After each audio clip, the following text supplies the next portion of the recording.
If Xi Jinping wants to come to some better understanding of who Trump is, ironically, he has a homegrown example, namely Mao Zedong, and he lived through it. You know, power is an incredible intoxicant. Once you get that needle in your arm, that's your currency and that's your realm. It's very hard to imagine what else you're going to do with yourself.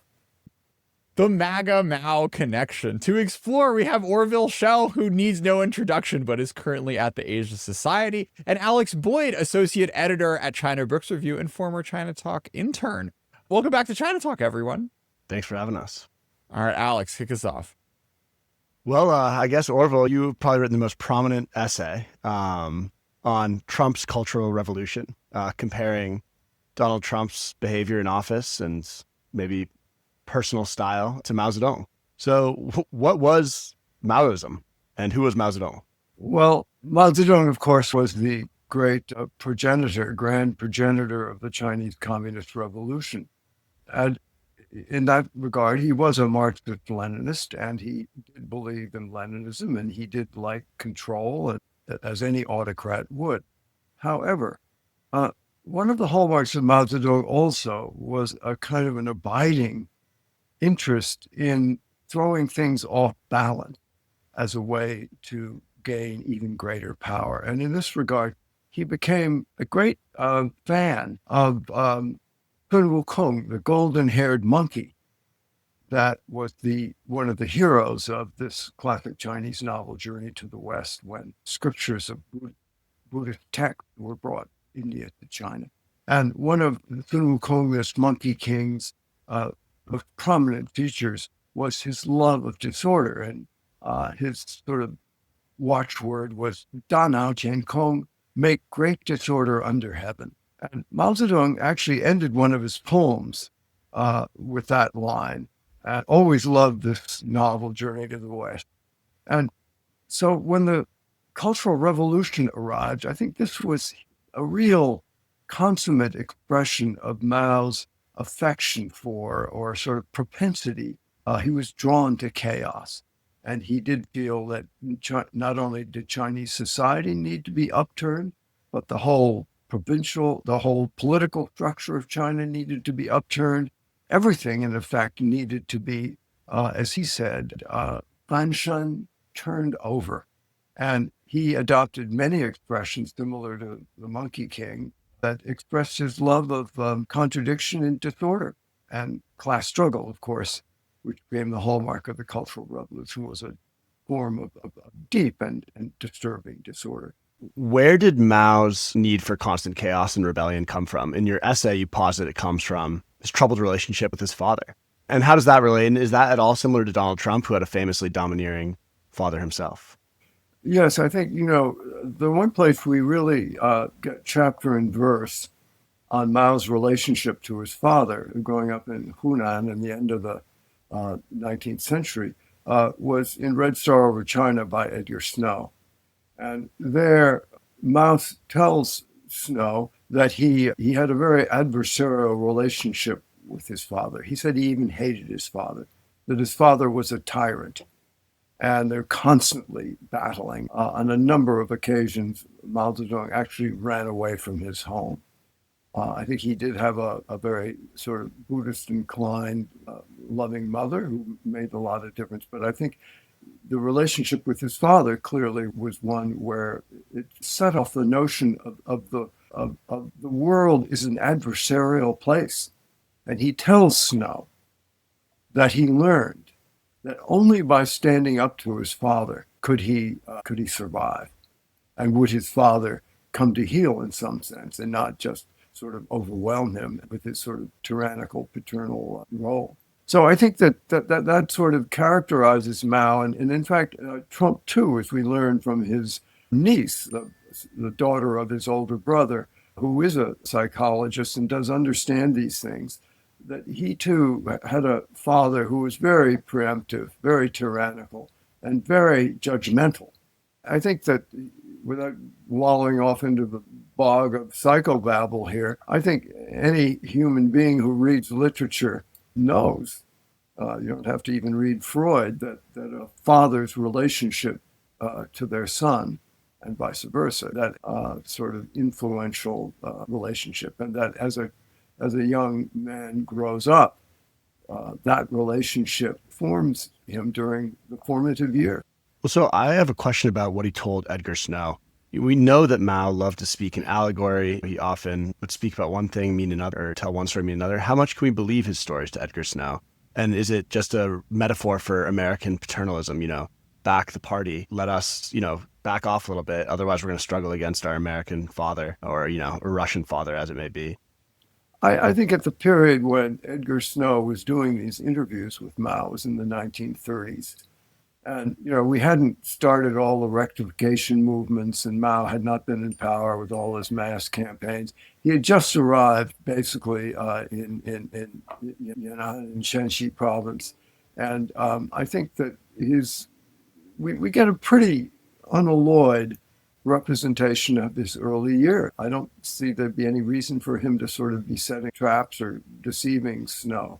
But throughout his life, Mao easily took umbrage at things when people he felt set upon or disrespected. Another famous example, of course, is when he finally went to Beijing in the late 20s and he became a sort of a junior intern of some sort at the library in Beijing University. He used to feel incredibly disesteemed by all the Chinese intellectuals who'd come in and sneer at his sort of Tubaozi, hickey Hunan accent. And if you've ever heard Mao Zedong speak or seen a film in which he speaks, he's almost unintelligible to anyone speaking Mandarin because, like all of the people of his generation, Deng Xiaoping, Jiang Jieshi, Chiang Kai-shek, all of those people did only speak their local dialect, and the whole Mandarin Goryu, national language, came later. I think he felt always this laid the track for his antipathy towards intellectuals. Just like Trump hates intellectuals, he hates the universities.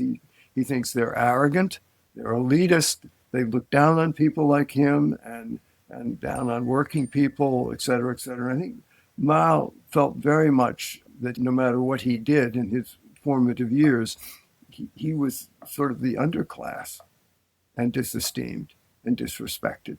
And of course, in that sense, I think he is a metaphor for the sort of the whole culture of China, and its sense that it is aggrieved, it has been humiliated, it has been looked down on, kicked around, exploited, you name it. When I think about Trump and Mao and I think of the similarities, some things that come to my mind are a lot of wives, often tumultuous ends to those relationships, and new beginnings before the last one has ended. One thing, too, is Mao's exposure to Hunan secret societies, Gelaohui, specifically the Red Gang, I believe, at his time as an organizer at Anyuan, and then Mao's early mob ties, or Trump's early mob ties, especially in the New York of John Gotti, and then Rudy Giuliani, who was a big mob fighter back in his day. And also style of governance, Mao's frequent trips outside of Beijing. He loved to launch campaigns while on the move. And Trump's, Mar-a-Lago golf trips, and then Mao's personal vigor and Trump's, trumped up golf club championships as an indication there. So in terms of these like stylistic aspects, do you see anything similar between the two? Or is that just all, if you have so much information about two people, you can always draw connections between them? Well, I think, it is true that both Mao and Trump had a lot of wives and a lot of ladies. And I think what that suggests is that they need to have that kind of affirmation and those signs that they, can beguile people, can win people over, which speaks to me of a fundamental lack of self-confidence. So I think both of them derived a certain measure of prowess, their ability to win beautiful women. And I mean, Trump still talks about women as objects to be won, as almost sort of adornments. But Mao clearly was the same. I mean, there were other leaders in China who were not.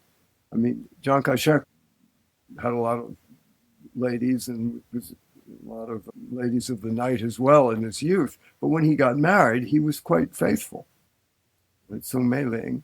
And there are other leaders who I think, like we don't quite know what to make of Zhou Enlai, but he had one wife. Whether he was gay or not is a question people do wonder about.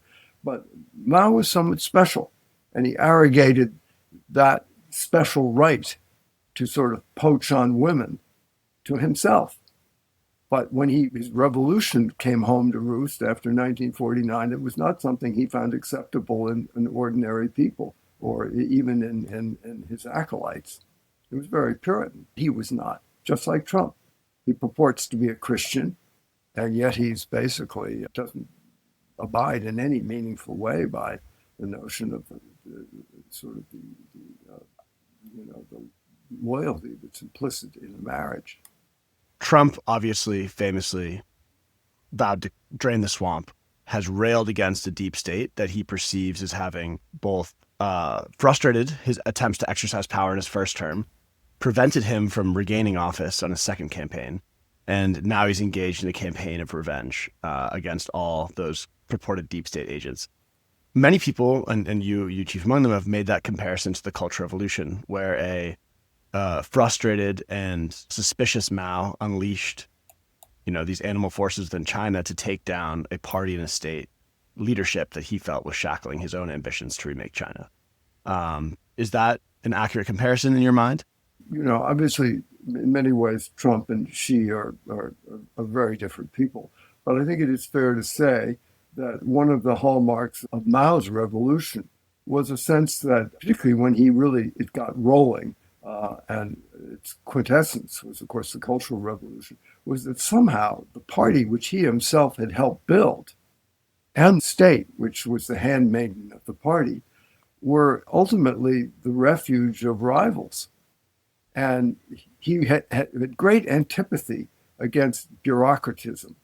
And this is also bespeaks of his love of disorder as a creative force. So when he started the Cultural Revolution, one of the first things he did was to issue a wall poster that said, "Bombard the headquarters, 抛打司令部." And what he meant by that was that he felt that the party had become ossified. It had become the refuge of bureaucrats who were living high on the hog, but didn't want to make revolution anymore, found class warfare too disruptive, and he felt that it was time to destroy it. And how did he do that? Well, he gave permission to young people, idealistic young people, to attack most leaders that were his potential adversaries. Many of them died, many of them were purged. Xi Jinping's father was one of them, a vice premier who had a very bitter purging. So in that regard, Mao Zedong took, I think, great satisfaction in overturning even his close revolutionary comrades. And here Trump is not too dissimilar. He seems to be invigorated by the idea of destroying institutions that he views as the refuges of people who might be against him, and of firing people he's hired, turning against people who he perceives as potential rivals, that he demands complete fealty and loyalty, or you're in trouble. So here, too, I think there's a kind of a similarity in the way the two relate both to other leaders and to institutions of government.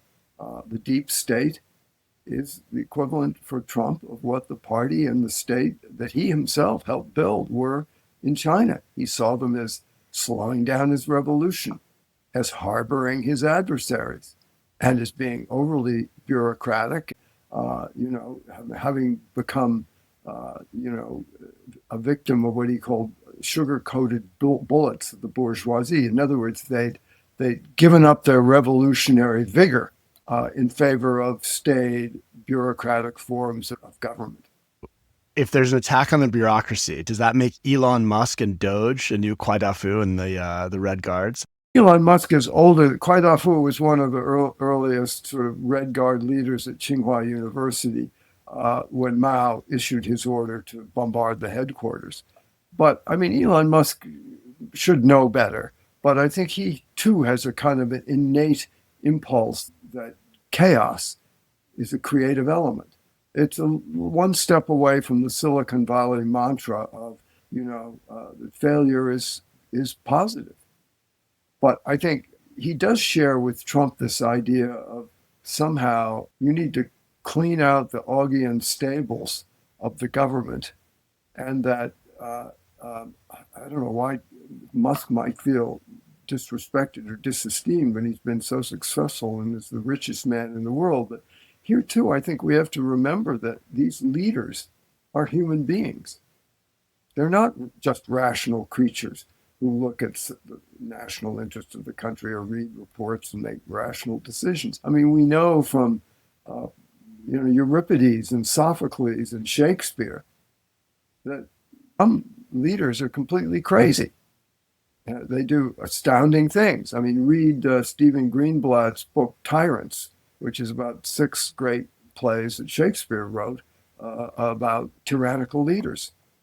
And there's nothing new here.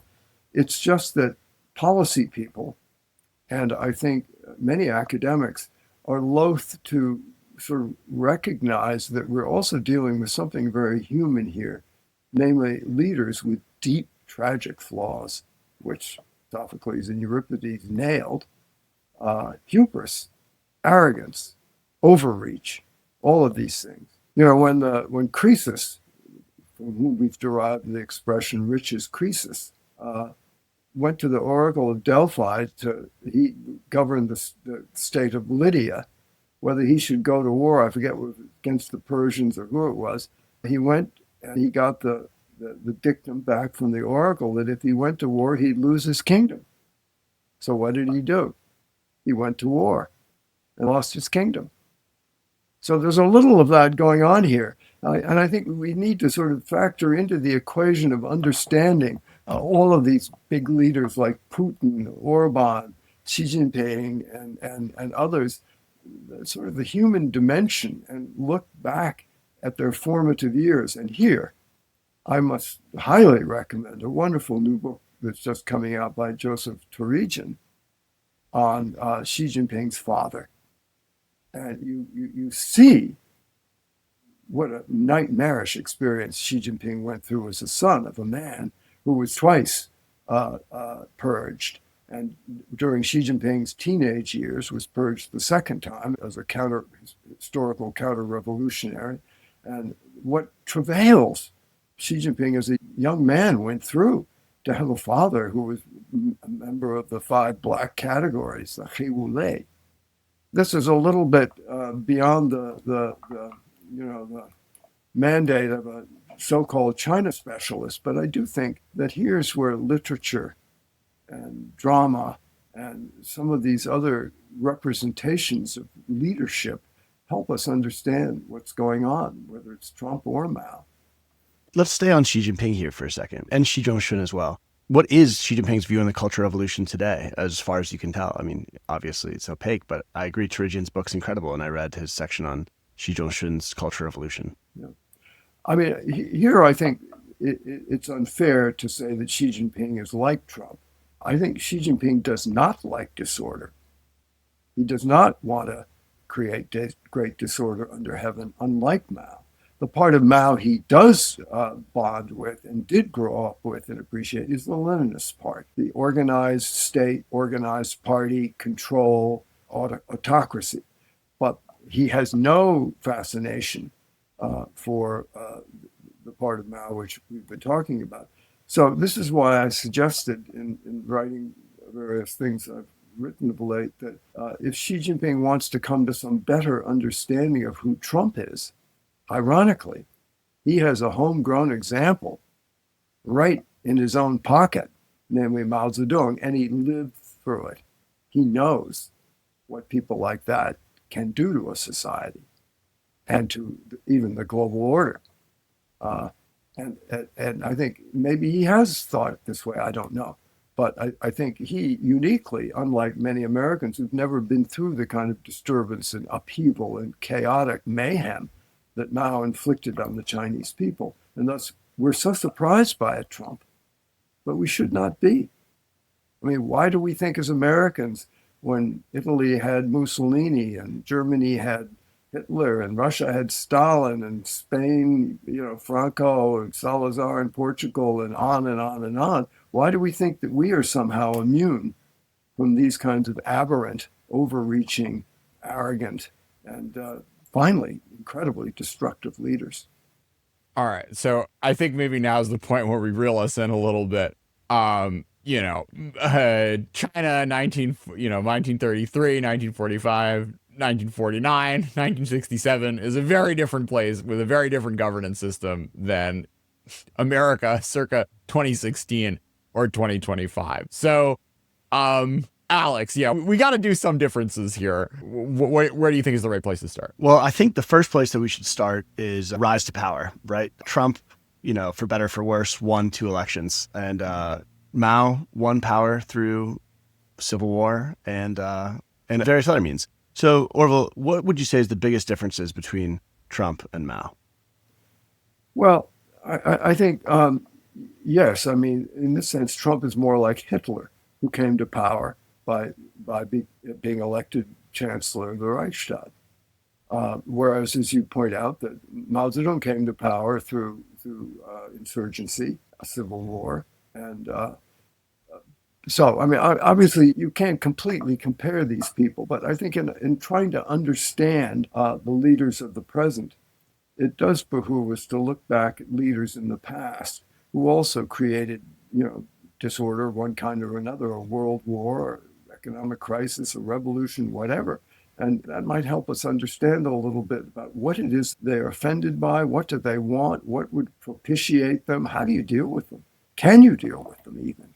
That's the question. So I don't mean to, as I said a moment ago, compare Xi Jinping with Trump, but only to say that China's historical experience of having undergone probably the most tectonic, catastrophic, and destructive revolution in human history might help Xi understand what animates a leader like Trump and how best to deal with him. How best to deal with Mao is kind of not something people really figured out, right? Let's talk about that, sort of like what the antibodies were over the course of his reign to the craziest stuff he proposed, and sort of when you had successful pushback and when that resistance ended up failing. Well, of course, the biggest antibody of all to Mao was death. And many autocrats who are very disruptive, that is the final solution, right? They die. Hitler died in his bunker, Stalin died, and things slowly, took a while, they began to change. So I don't know what the antidote to Mao at that period would be, but I will say this, that if we look at our own country, there is a hint of similarity among the way people come to heal when big leader culture gets rolling. So the Republican Party is just completely supine. Now, we do have the Democratic Party still raging against the storm. But one of the lessons I think that is quite striking about the Chinese Communist revolutionary period was the way in which everybody finally was sort of neutered. And those few who did speak out, and there were some, had very bitter ends. We all know what happened to them. So this is another hallmark of powerful and effective autocratic leaders, is that they manage by one way or another, and one way is disorder, to intimidate people, frighten people into submission and silence. Why don't we do the great leap forward and the sort of like response to that? Because I think that was, Mao had to do a self-criticism, right? This was a real brushback moment for him, where after killing 8 figures of his own citizens, there did ended up at being some pushback from the top that forced him down a policy path he wasn't really excited to take. Yes, after the Great Leap Forward, it's undeniably true. Many leaders like Deng Xiaoping and Zhou Enlai and Peng Dehuai felt it was too excessive. 30 to 40 million people dead, starvation, agriculture in ruins. One could go on. And they did remonstrate, and they did, for a brief period of time, ally. And what was Mao's answer? Well, Mao's answer was, start the socialist education campaign, which is a prelude to the Cultural Revolution, which ended up labeling people like, well, Peng Dehuai at the Lushan conference was put out of business very quickly. Liu Shaoqi ended up in jail, the president of China, and he died there. Deng Xiaoping was sent down. In other words, almost all the leaders from veteran revolutionaries that had accompanied Mao on the Long March in the Yan'an period ended up in the doghouse or dead. So that was China's experience, and it made it very difficult for any voices of dissent to find any kind of a purchase. And I remember being there myself during the end of the Cultural Revolution and just thinking, well, this is the way it is. There was no voices that they wouldn't even talk to you as a foreigner. Nobody had permission even to interact in a normal human way with anybody who was a foreigner, an outsider, because they were afraid. So Mao had brought complete submission down onto society. Now, that didn't mean he'd suffocated all of the impulses that had been built up over the previous decades. They remained latent and dormant, and they arose again as soon as Mao died.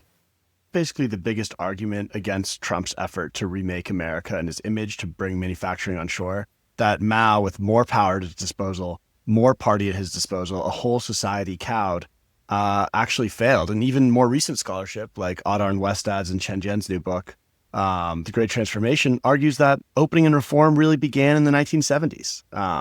So is this, if Trump is Mao, in this comparison, is the Trumpist effort, this great cultural revolution in America, is it doomed to fail right from the beginning?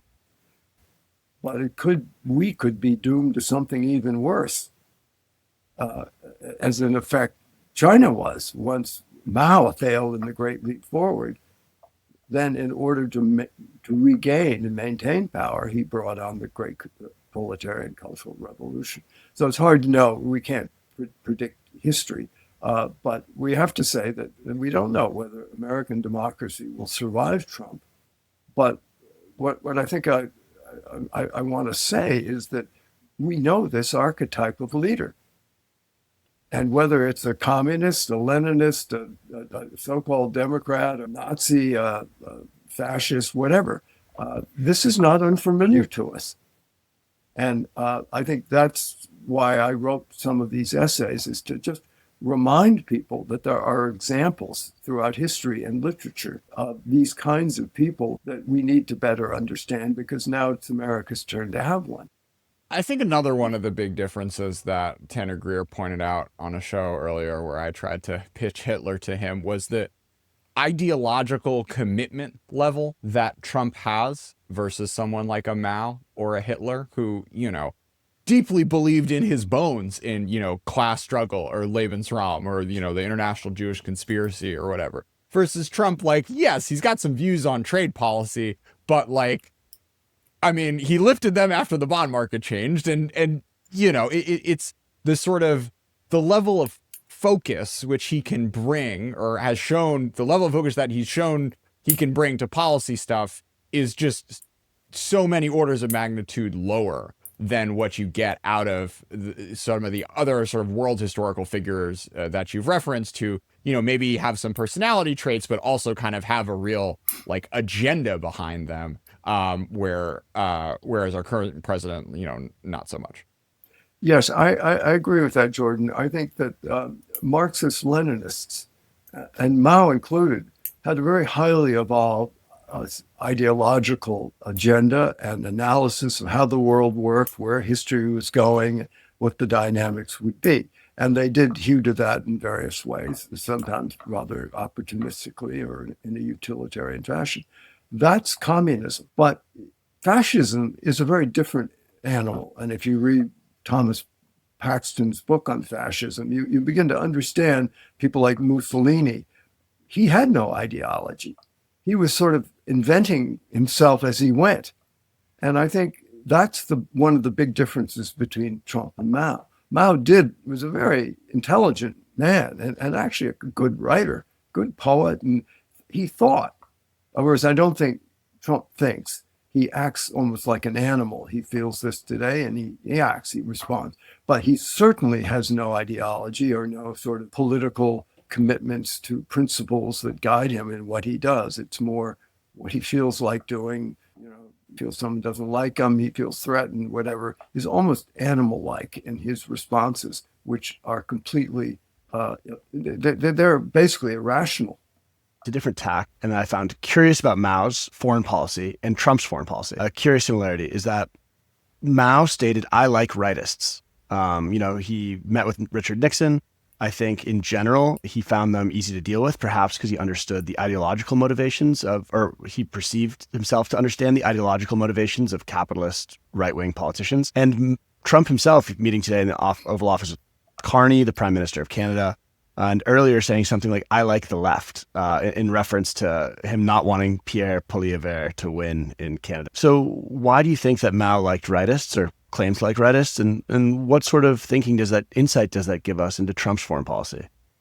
Well, I think in many ways, Mao could be a rightist, but I don't think he liked anyone who opposed him. And he viewed rightists as opposing him and as opposing his ability to control thinking and ideology. And so this is why you get the whole idea of 思想改造, thought reform, that there's a correct way to think. And Mao helps limn that, describe that, lay the boundaries for that out. And if you don't want to think that way, then you're a rightist or maybe even a leftist. And then you deserve to be defenestrated. So I think that it wasn't, Mao may say he likes rightists because he thinks they're practical and he can, it's a bit of capo a capo business, right? You could deal with a thug, but even if he's call him a rightist, but I don't think he had any affection for rightists or leftists.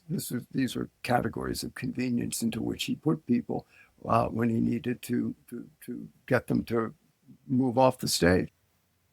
Yeah, I feel like the capo a capa thing it's less him liking Mark Carney, which I just truly do not believe in, more the ease and like excitement where he gets talking to big, powerful, strong leaders as opposed to democratically elected ones. And I think that Jordan, if I may say, when Nixon and Kissinger went to China in 72 and 71 to set it up, I think there was a certain thrill for Zhou Enlai and Mao to have these people come hat in hand to Beijing to talk to them. Because remember that even though they were opposed imperialism, colonialism, capitalism, America, et cetera, et cetera, et cetera, there is, I think, in my experience at least, amongst Chinese, particularly leaders representing their country, a deep and abiding wish to be still respected. And they speak about that all the time, mutual respect and understanding, as if to say, can't you just respect us as a dictator? Come on, show us some respect. We've got a good economy. We've done a lot of amazing things, which is true.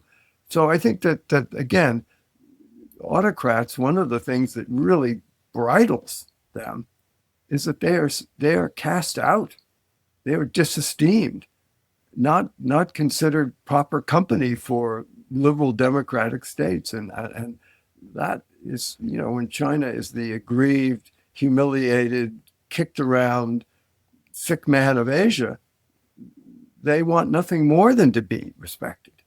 And that is a complete contradiction, because if you don't act respectably, it's very hard to be respected. And yet that is something they deeply crave, even though they would never acknowledge it.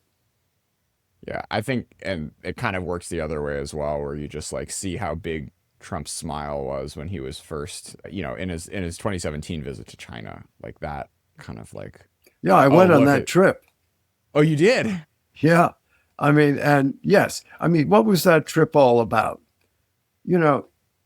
I've been on several presidential trips, like for instance with Clinton, which is completely different, very informal and open and cheerful.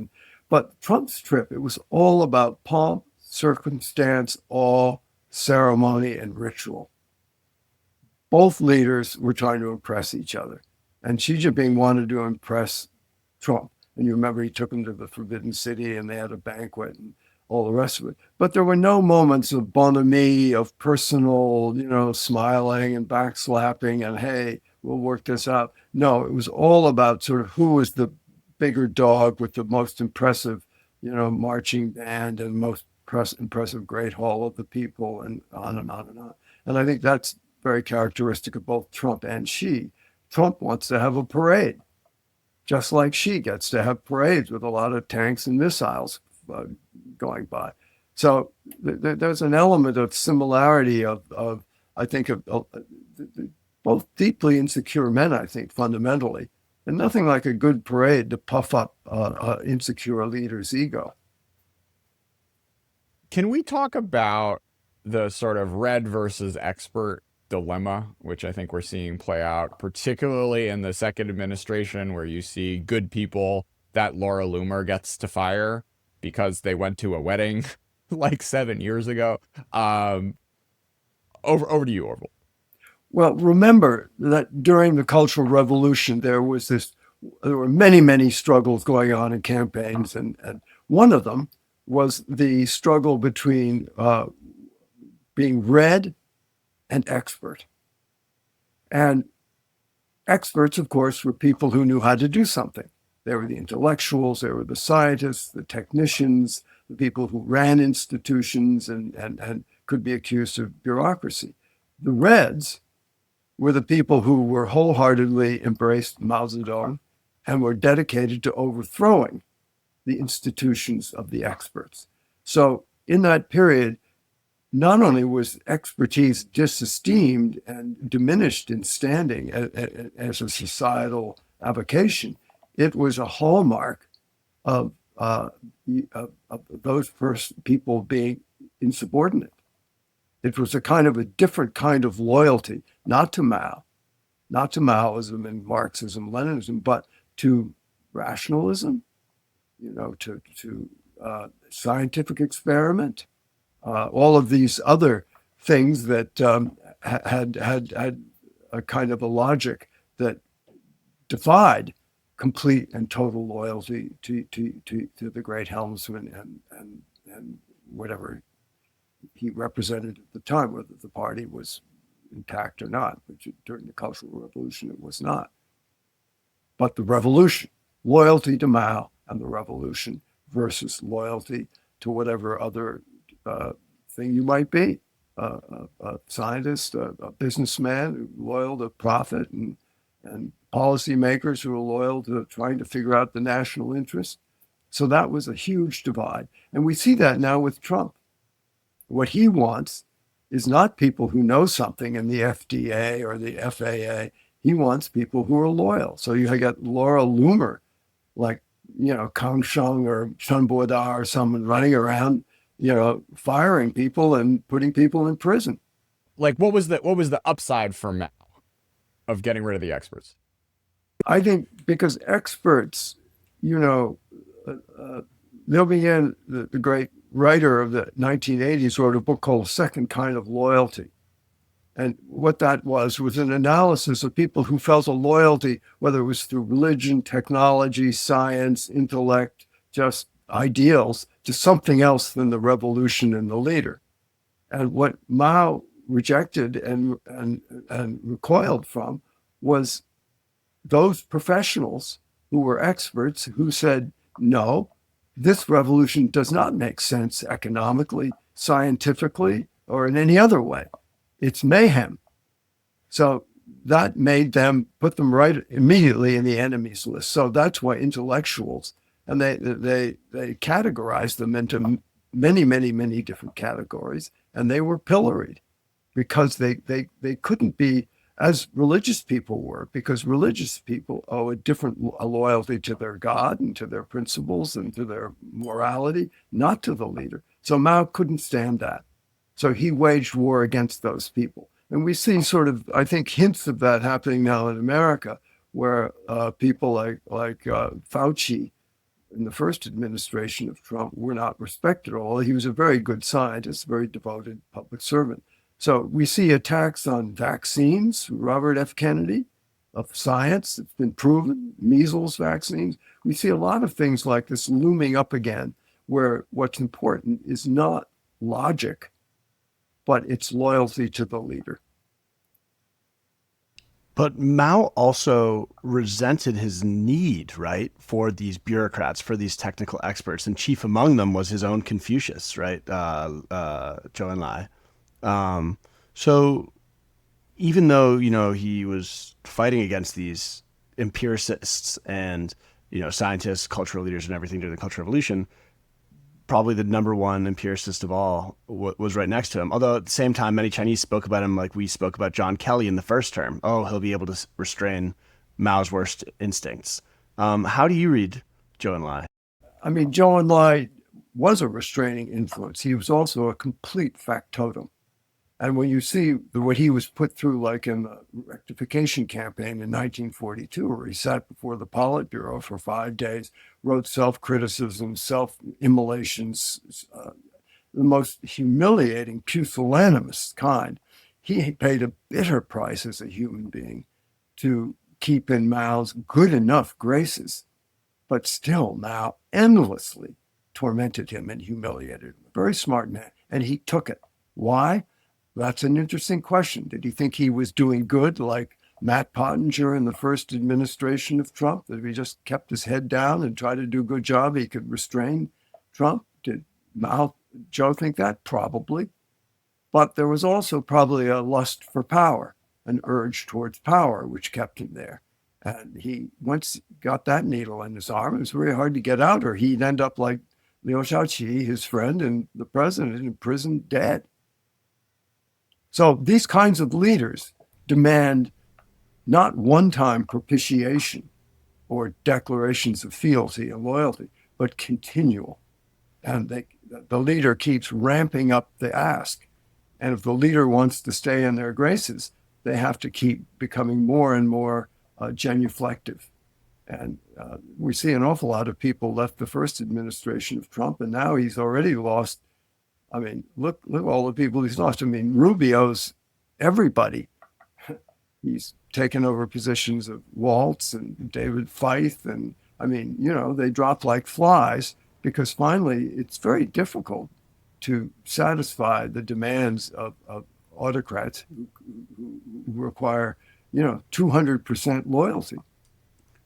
Is part of that coalitions of the weak? This is a thesis put out by Victor Schell about how Mao would often rehabilitate disgraced cadres, right? You saw that with Deng Xiaoping, you saw that with Zhou Enlai, and you'd constantly send people down, bring them back, criticize them, humiliate them, purge them, restore them, and it ended up necessitating they created psychological dependence, but also political dependence, right? And especially, I think, with Victor Schell, he's talking about the Fourth Route Army in the Long March. I believe Zhang Guotao's, right?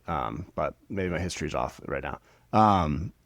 Is that a similar coalition with Trump and Mao? And how did Mao's coalition of the weak work?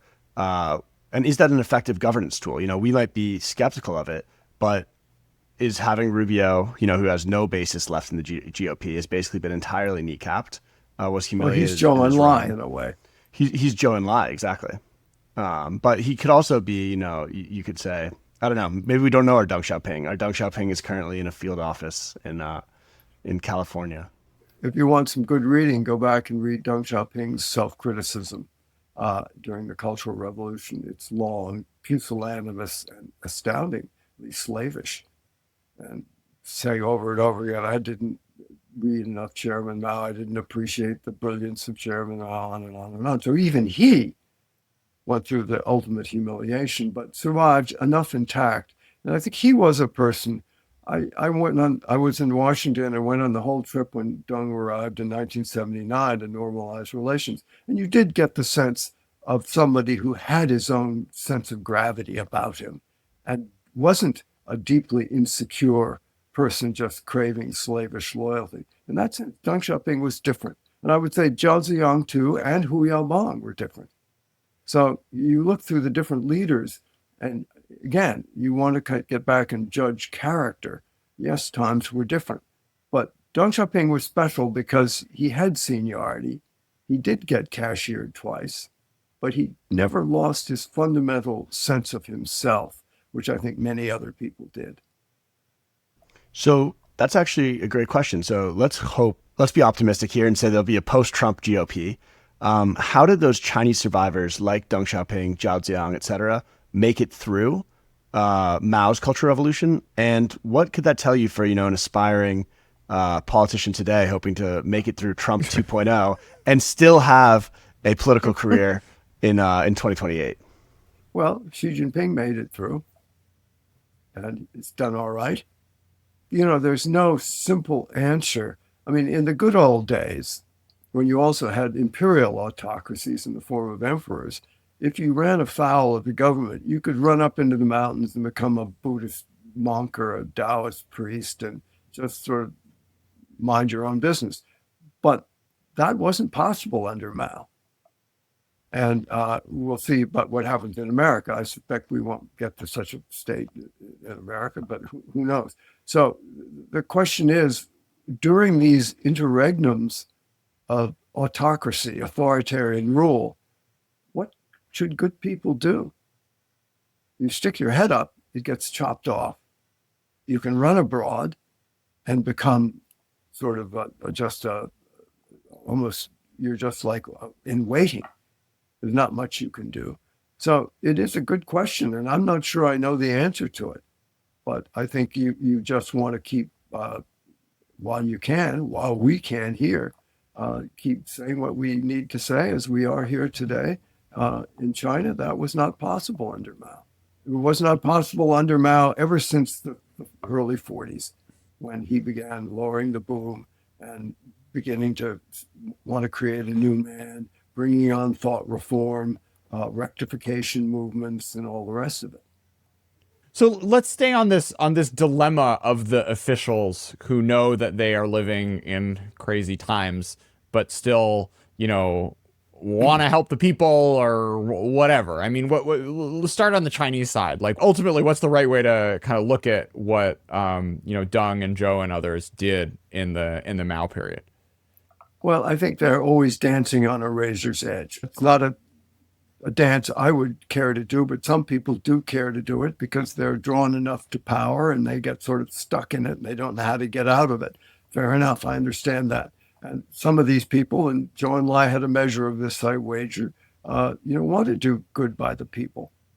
But the cost of staying in the game is very, very high. And the people in the Trump administration in the first go around, there were a few. Some quit, and they did, in some significant measure, keep their integrity intact. And they did do some good restraining things. I think this administration is much harder because he's just bringing in Elon Musk is like a leader of Red Guards. And the Proud Boys are Red Guards. I mean, equivalents. So it's a very difficult human dilemma to know if you want to be in government and you are drawn to political power. How do you do it now? Can you do it? Or should you just become a Buddhist monk or a Taoist priest and just go up on your mountain and wait? I don't know the answer to that. I mean, for us who are writers, okay, we have not been in political power, don't want to be in political power. We're not drawn to that flame. So we do what we do, right? Yeah. And another kind of nice thing comparing America 2025 and, I don't know, any time in Mao's reign is that the downsides of recording a podcast like this are much lower than they would be. Well, for now, Jordan, but, people have long memories and there are archives. And there are a lot of people, the way Xi Jinping's father fell the second time was over a book written about a big leader in northwest Shanxi province, Liu Zhidan, that he allowed to be published. And Mao said, well, you're trying to put too much emphasis on him as the hero, not me. Anyway, it's a long, complicated story, but just simply to say that, sometimes small things done in the past in regimes like China or any autocratic regime are grounds for you being pilloried in the future. Well, we'll get into that arc with Joseph later on this summer. But Yeah. I don't know.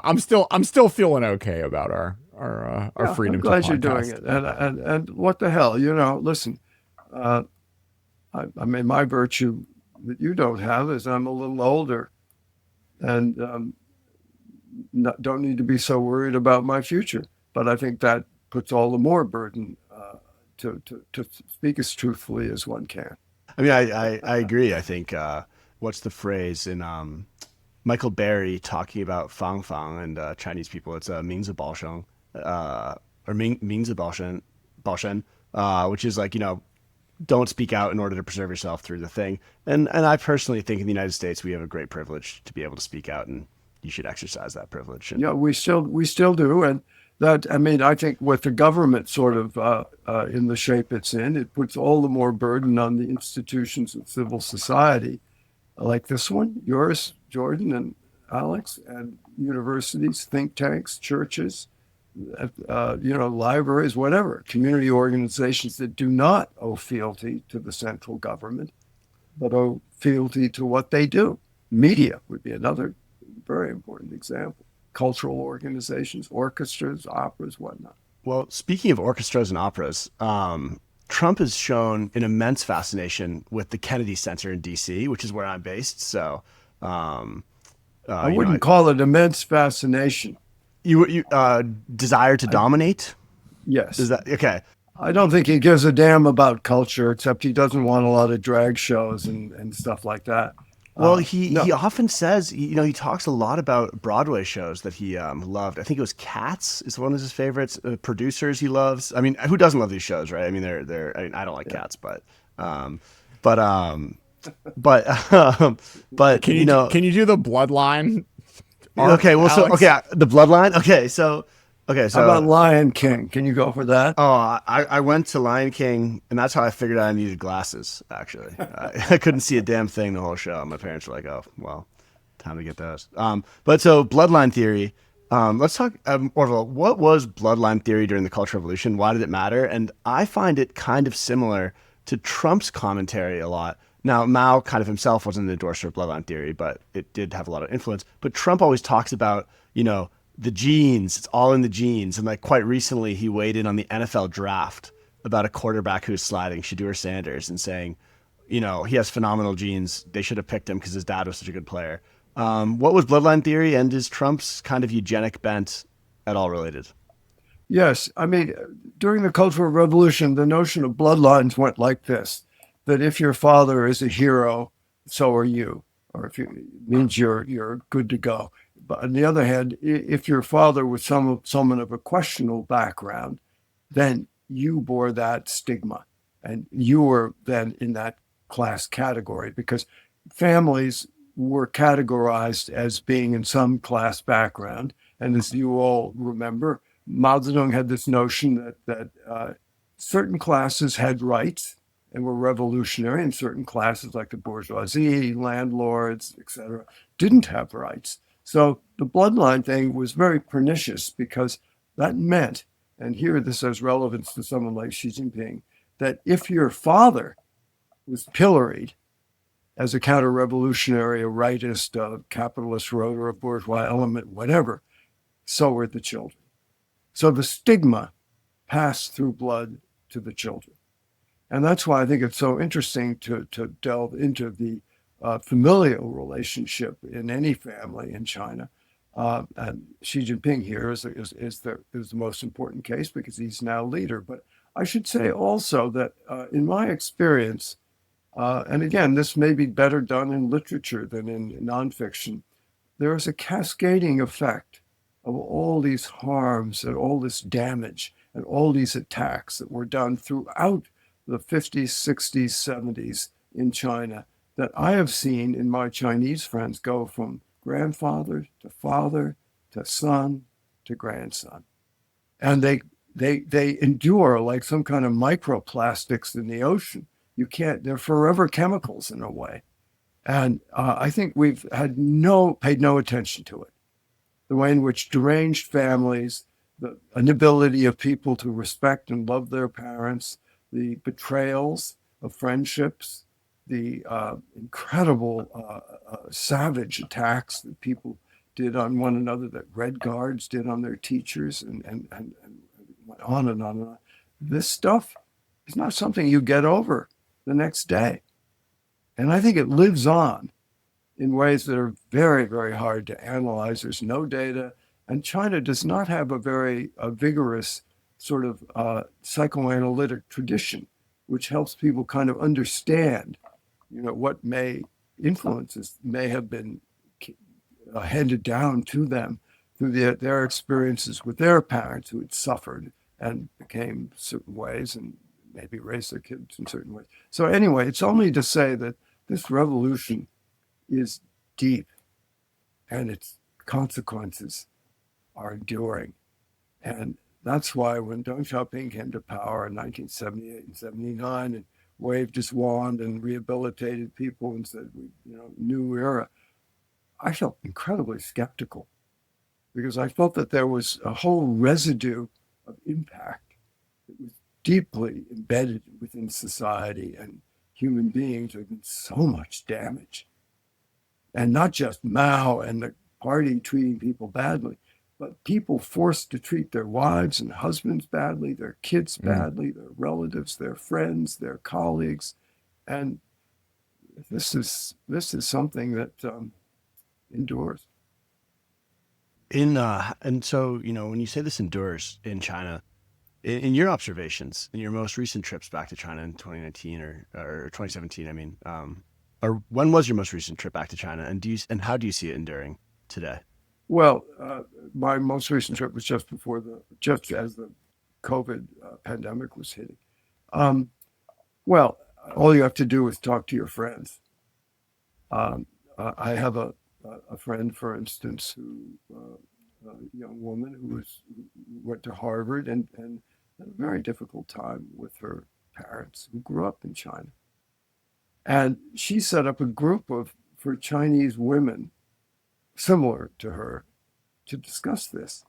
And I found that incredibly interesting. And some of the things that they sort of stumbled upon as they were trying to analyze how did the relationship that they have with their parents, how was that influenced by the relationship their parents had to their parents and to society and to power and all of these things. Very few people have wandered into this field. There were a few. I mean, actually, Robert J. Lifton, a wonderfully brilliant psychoanalyst who wrote Thought Reform and the Psychology of Totalism in the 50s, and then Revolutionary Immortality about Mao's quest to make himself immortal so that his legacy would live on. I think it's very insightful. But there have been very few people, Lucian Pye, Richard Solomon, they've dabbled in this, but who've actually looked into the human element. That's why I wrote a novel, because I felt I couldn't touch it as a nonfiction writer.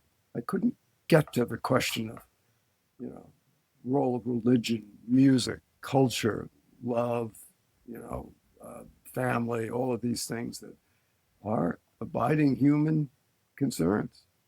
You titled the novel after a Lucian essay. How come?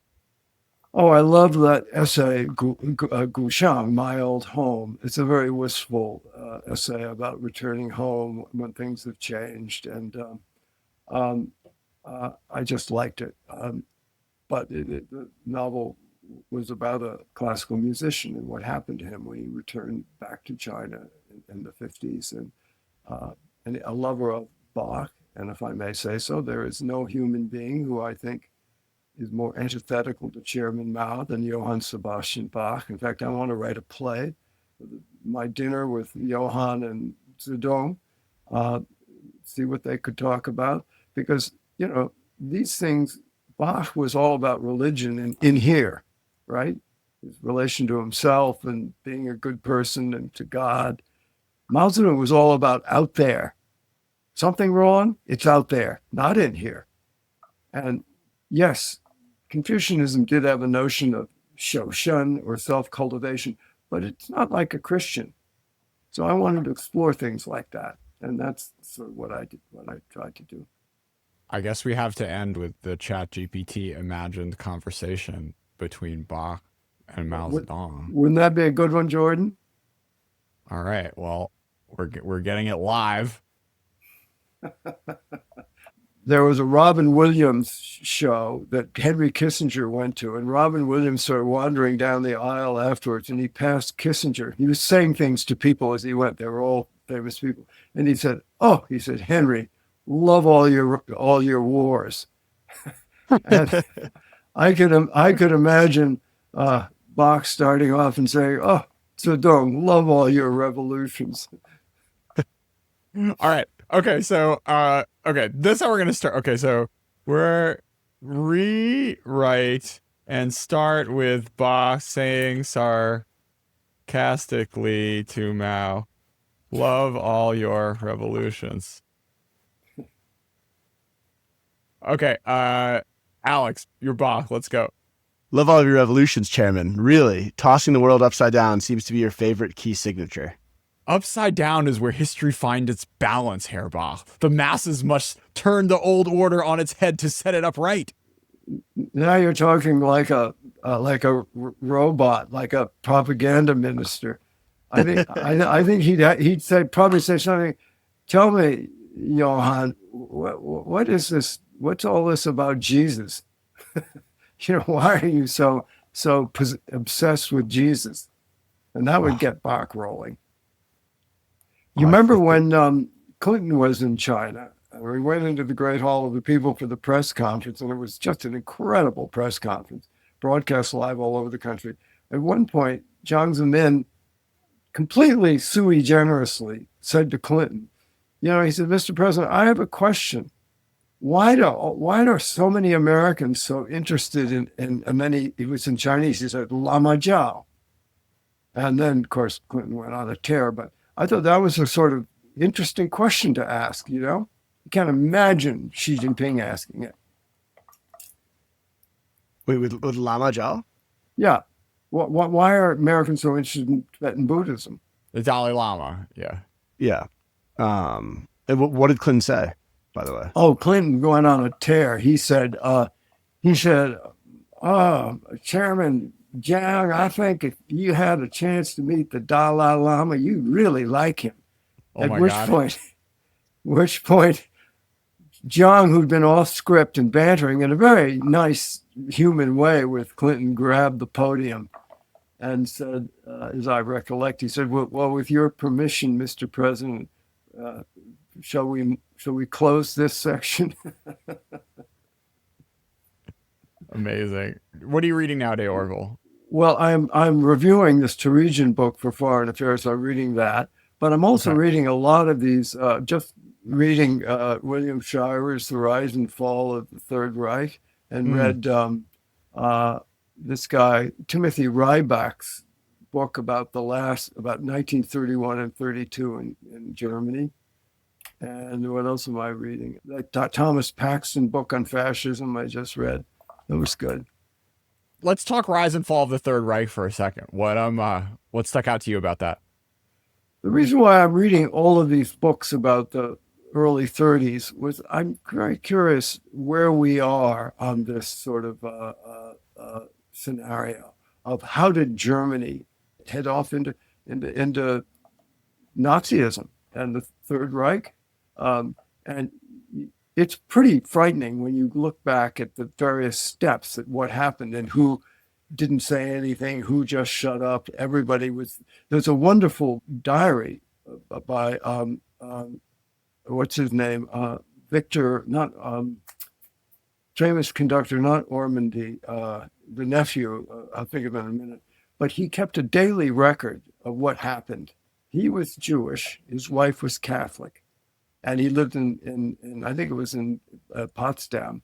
And just, my God, they keep saying, well, surely something will happen. Surely someone will come and that can't be accepted. Surely the Allies will come in. And of course they didn't. And we ended up with Hitler being elected Reichschancellor. And then we're off to the races. So I'm very interested how things slide into this state where you do get an autocracy. And, remember, Germany was the highest form of European civilization. And yet, you ended up with Hitler. I'm also reading a Hitler specifics at these days. I'm reading Ian Kershaw's two-volume biography of Hitler. I just finished Hubris and now I'm on to Nemesis. Hubris. And So that's good because that gets back to the Greek tragedies. Orville, it's do you know him? I've been trying to find his email address. I can't. Who? It's been difficult. Ian Kershaw. I don't know him. No, Okay. but I think he would be great to get on and just walk him through the steps. But any of these guys, Timothy Ryback, Shirer's dead, but there's some wonderful, wonderful books about that period that I think we need to know more about because you see how a slow erosion, step by step, with a kind of charismatic crackpot leader leading the charge, and how it happens, and how people just don't rise to the occasion to protest, to stop it, and they think, oh, the courts will do it, oh, something will do it, but then sometimes they don't. So I think this is a little bit why I think comparing Trump to Xi is interesting and worthwhile doing, although I know some of your more rigorous scholars may think it's no data, no theoretical constructs, blah, blah, blah.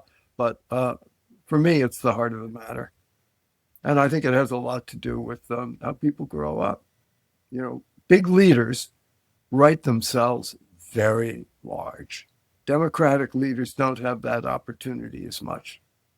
So when you're in big leader culture land, whether it's Putin, Kim Jong-un, Xi Jinping, Orban, whoever, it really matters who they are and where they came from and what their sort of operating system is and who installed it and when. So I think you can say fairly safely, although there are a lot of amazingly wonderful people in China, I have to say, and I married one. But, the Cultural Revolution created massive amounts of personal, psychological, intellectual damage. It wasn't just people got killed, people got put in jail for a little while, and then Xi Jinping waved his wand and it was all over. No, that's not the way trauma, historical trauma works. So that's why I find Teresian's book so interesting. And to his credit, I think, he doesn't do what I've just done, which is draw conclusions. Yeah. He just spells it. He just tells the story and what people said. And it's a monumental job of research. And you can draw your own conclusions, and that's what I intend to do in foreign affairs.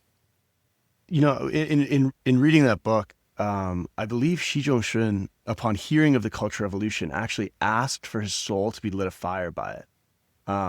Which I found both some incredible research, obviously, on Teresian's part to get this. I forget who he was quoting, but it was Xi Jinping saying it in his research. And I guess a question for you, Orville, there is, does that indicate that Xi Jinping, for whom the party always came first, was unable fundamentally to connect with Mao because the Cultural Revolution was ongoing? He was already purged, but he yearned desperately for this, but it's kind of like a priest who doesn't hear God's voice calling, right? Is that a correct analysis of Xi? I think, and Joe and I suffered from this too. They all did.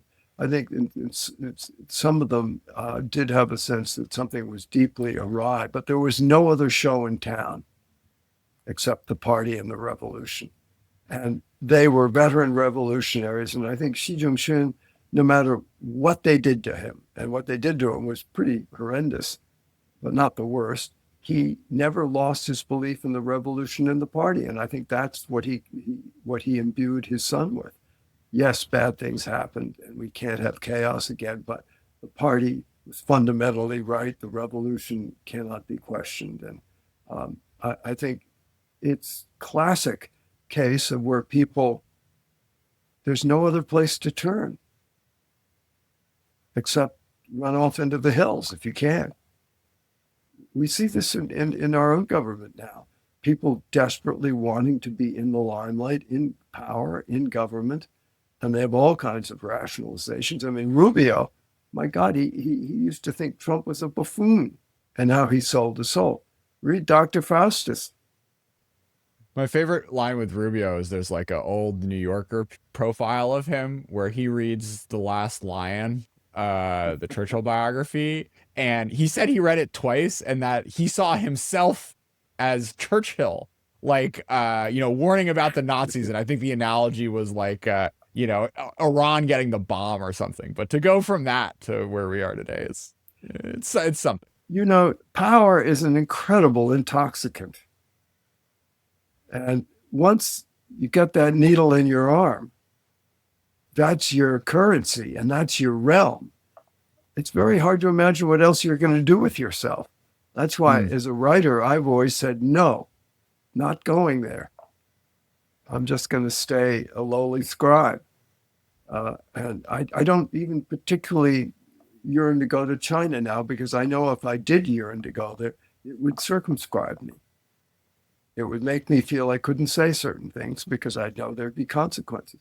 I'm about to publish, by the way, a book.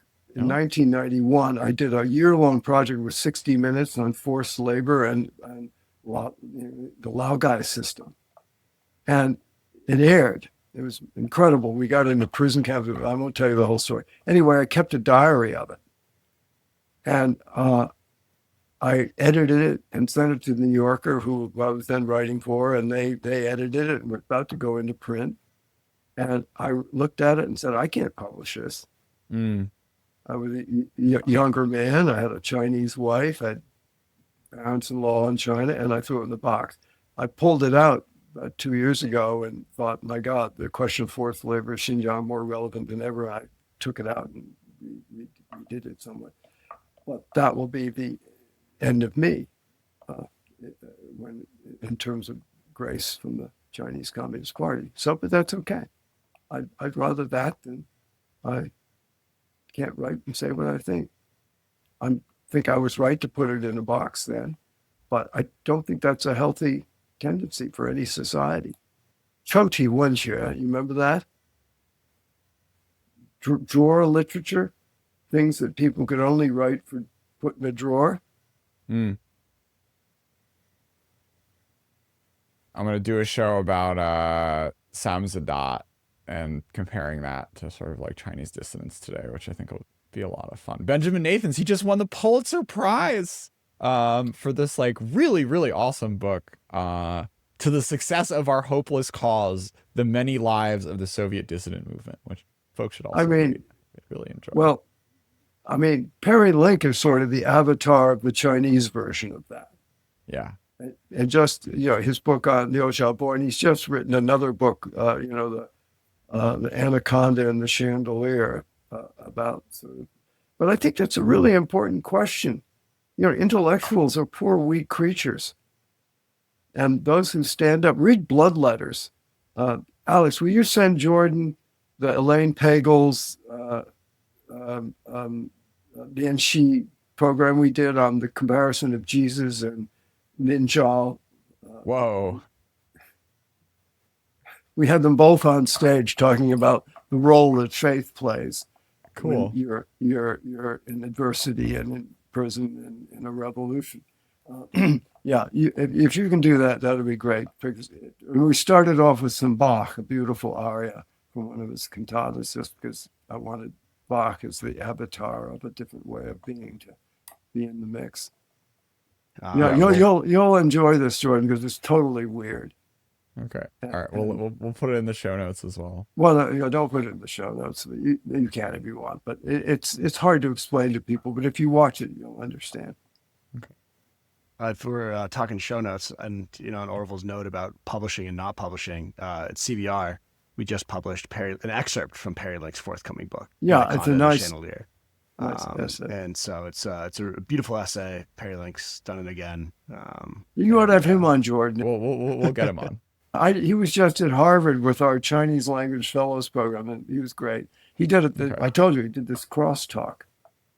This old Beijing language, he's really good at. And wonderful performance, Oh, just cool. accidentally. All right. Thanks so much for being a part of China Talk, Orville. As always, it's a great pleasure. You have a great program, Jordan. I'm glad you got Alex and Gear here too, and go for the gold.